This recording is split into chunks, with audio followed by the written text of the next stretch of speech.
आज मैं एक मुअम्मा और ड्रामा पर मबनी show Marple the moving finger की वजाहत करने जा रहा हूँ।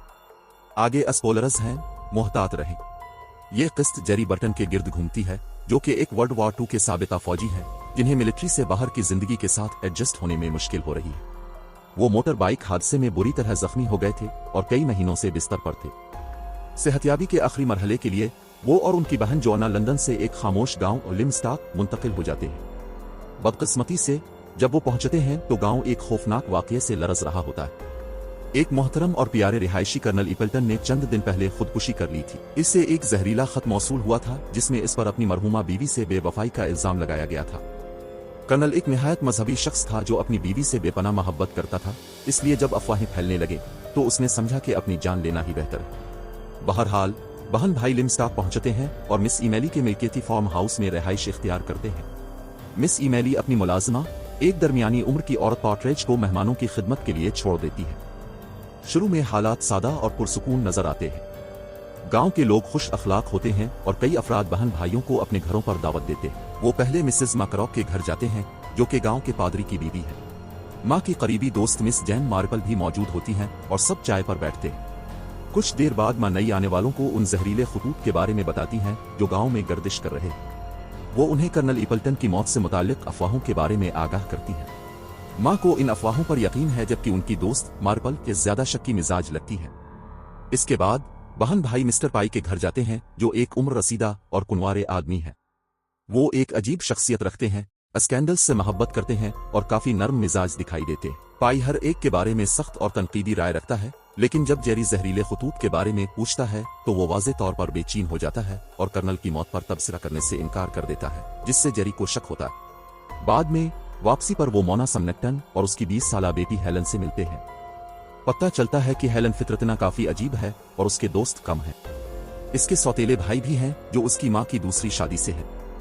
ये पेचीदा खानदानी सूरत-ए-हाल हेलन को अपने घर में गैर अहम महसूस कराती है। हाँ, अगर सौतेले भाइयों को इंटरनेट तक रसाई हो तो वो शायद इसे कुछ ज्यादा ही अहम समझे। कुछ घंटे बाद जेरी एक लॉ फर्म जाता है और हेलन के सौतेले वालिद मिस्टर रिचर्ड समनेक्टन से मुलाकात होती है। वो एक वकील हैं और जहरीले खतूत के मामले पर बेपरवाह लगते हैं। जेरी उनके 2 बेटों को भी देखता है, जिनकी देखभाल एक नैनी गेल सी कर रही होती है। वो एक खूबसूरत नौजवान औरत है और जेरी अपनी कशिश छुपाता नहीं। आखिरकार उसी शाम बहन भाई मकामी क्लिनिक जाते हैं, जो डॉक्टर ओवन चिल्लाते हैं। वो एक नर्वस इंसान है जो बात करते वक्त हकलाते हैं। वो जेरी का मामूली मुआयना करते हैं और तजवीज करते हैं कि वो बगैर छड़ी के चलने की कोशिश करे। हैरत अंगेज तौर पर जोना को डॉक्टर में खास दिलचस्पी दिखाई देती है। हफ्ते के आखिर में समनेक्टन खानदान एक इशाइया का इंतजाम करता है ताकि नए आने वालों का खैर मकदम किया जा सके। गांव के सब लोग इस तकरीब में शरीक होते हैं और जाहिर है कि चमगोइयां शुरू हो जाती हैं। इंकिशाफ होता है कि कुछ अफवाहों के मुताबिक कर्नल इपल्टन ने एक जहनी माजूर लड़की के साथ बच्चा पैदा किया था। यही वजह थी कि इसने अपनी जान ली, क्योंकि वो जिल्लत बर्दाश्त नहीं कर सकता था। ताहम जैन, जो कि इस इशाया में भी मौजूद है, इन नजरियात पर यकीन नहीं करती। वो एक गैर मामूली तौर पर मुशाहिदा करने वाली खातून है और इसे लगता है कि मामलात इतने सादा नहीं जितने दिखाई देते। अगली सुबह 3 नए खतूत समनेक्टन खानदान के घर पहुंचते हैं। एल्सी उन्हें मेज पर रखती है और बच्चों को लेकर पार्क चली जाती है। वो चंद घंटों बाद वापस आती है और रिचर्ड भी अपने काम से आता है। वो सीधा ऊपर बेडरूम में जाता है, जहां इसे एक चौंका देने वाला मंजर देखने को मिलता है। इसकी बीवी मोना मर चुकी होती है। यह खबर तेजी से पूरे गांव में जंगल की आग की तरह फैल जाती है। अगरचे ये मुहावरा नहीं है, मगर अच्छा लगता है। एक जासूस मौके पर पहुंचता है और मोना के बेडरूम में तफ्तीश शुरू कर देता है। वो बेड साइड टेबल पर कई दवाइयों की बोतलें देखता है और मजीद जांच के लिए एक गिलास उठाता है। जासूस को फायर प्लेस में एक कागज का टुकड़ा भी मिलता है, जो एक और जहरीला खत साबित होता है। इसमें मोना पर इल्जाम लगाया गया है कि वो अपने शौहर के साथ बेवफाई कर रही है और कई मर्दों के साथ ताल्लुकात में है।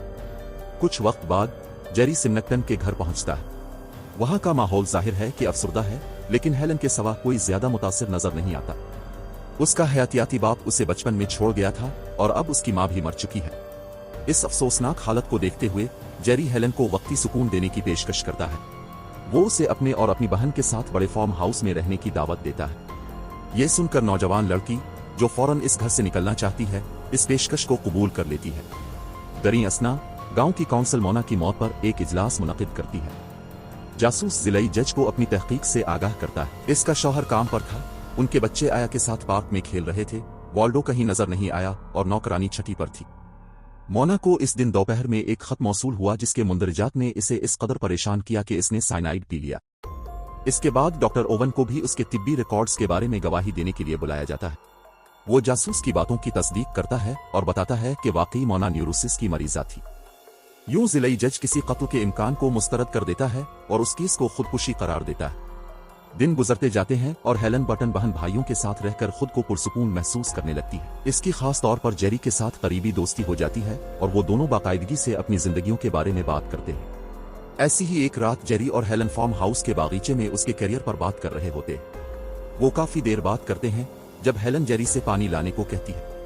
वो राजी होकर अंदर जाता है, लेकिन घर के अंदर जेरी को डॉक्टर ओवन अलमारी के करीब घूमता हुआ मिलता है।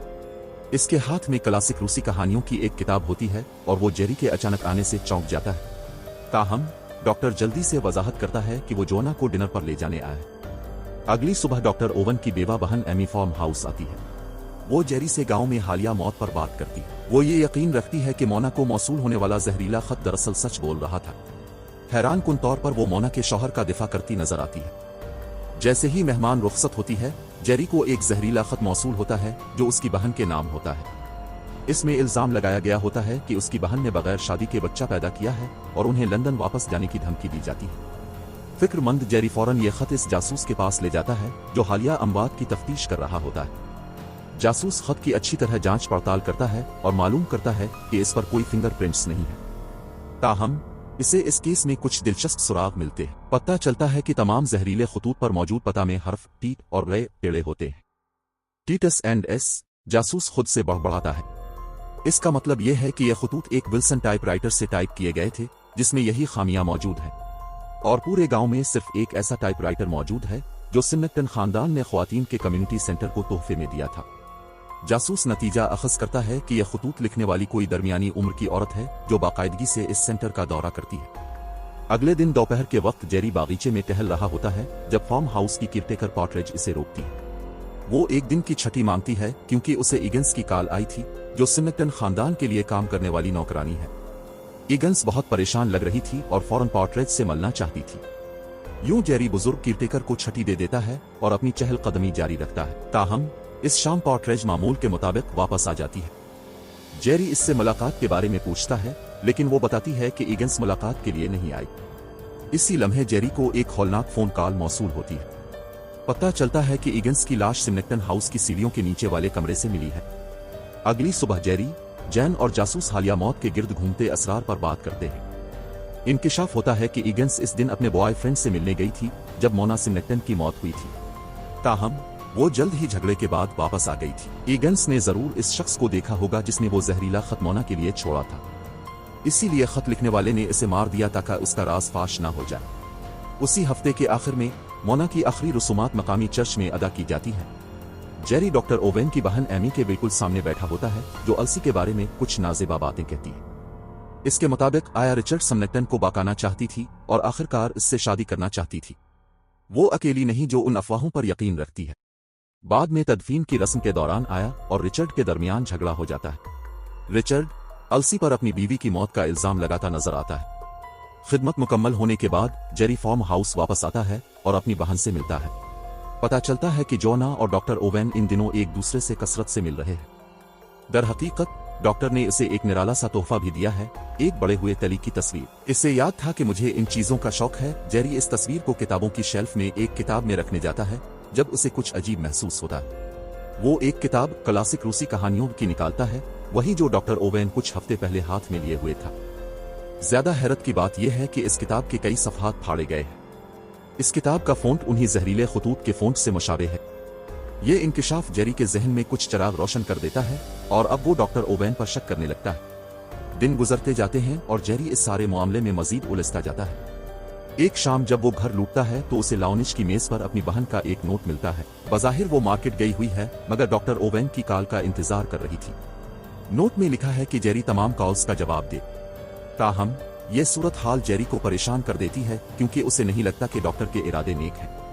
ये सारी कश्मकश जेरी पर इतना दबाव डालती है कि वो कई महीनों की परहेज के बाद दोबारा शराब पीना शुरू कर देता है। कुछ दिन बाद गांव के कुछ लोग मिस्टर पाई के घर एक रस्मी शाम की तकरीब में इकट्ठे होते हैं।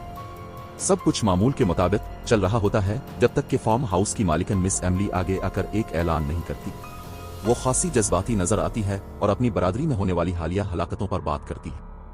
वही शेल्फ जहां से पेरोड़ गई सफहात वाली किताब मिली थी, एमली की थी।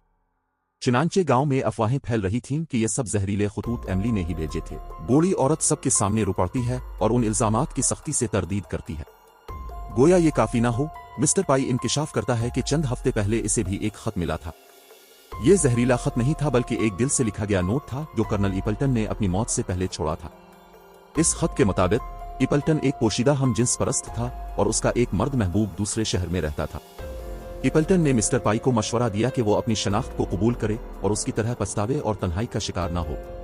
ये इंकिशाफ हाजरीन को चौंका देता है और कई लोग तो नापसंदीदगी जाहिर करते हैं। अब किसी को कुछ भी सच या झूठ समझ नहीं आ रहा और सब कुछ धुंधला दिखाई देता है, खास तौर पर मिस्टर पाई को, जो खुद भी नहीं जानता था कि वो हमजिन्स परस्त है। दूसरी जानिब गांव के ख्वातीन मरकज पर तफ्तीशकार ने जहरीले खत लिखने वाले की गिरफ्तारी के लिए एक जाल बिछा दिया। इससे पहले इसने दरियाफ्त किया था कि उन नाजेबा खतूत पर जो पता लिखा गया था वो विल्सन की टाइपराइटर से टाइप किया गया था। पूरे गांव में सिर्फ एक ऐसी मशीन है और वो सेंटर की लाइब्रेरी में मौजूद है। चुनांचे वो एहतियात से छप कर देख रहा होता है कि शायद वो पुरस्कार शख्स आए और टाइपराइटर इस्तेमाल करे। इसकी ये चाल कामयाब हो जाती है क्योंकि रात देर गए कोई आकर वाकई मशीन इस्तेमाल करता है। मंजर अचानक बदल जाता है और हम देखते हैं कि जेरी डॉक्टर ओवेन के क्लिनिक में अपने मामूल के चेकअप के लिए आया हुआ है। डॉक्टर की बहन एमी भी वहीं मौजूद होती हैं और सब आपस में गुफ्तगू करने लगते हैं। अचानक कुछ पुलिस अफसरान, जिनकी क़यादत जासूस कर रहा होता है, दफ्तर में दाखिल होते हैं। मालूम होता है कि गुज़िश्ता रात 1:30 बजे जासूस ने एमी को टाइपराइटर इस्तेमाल करते हुए देखा था। वो एक लिफाफे पर पता टाइप कर रही थी जो एलसी को भेजा जाना था। इस इंकिशाफ के बाद हर कोई यकीन करने लगता है कि एमी ही असल मुजरिम है।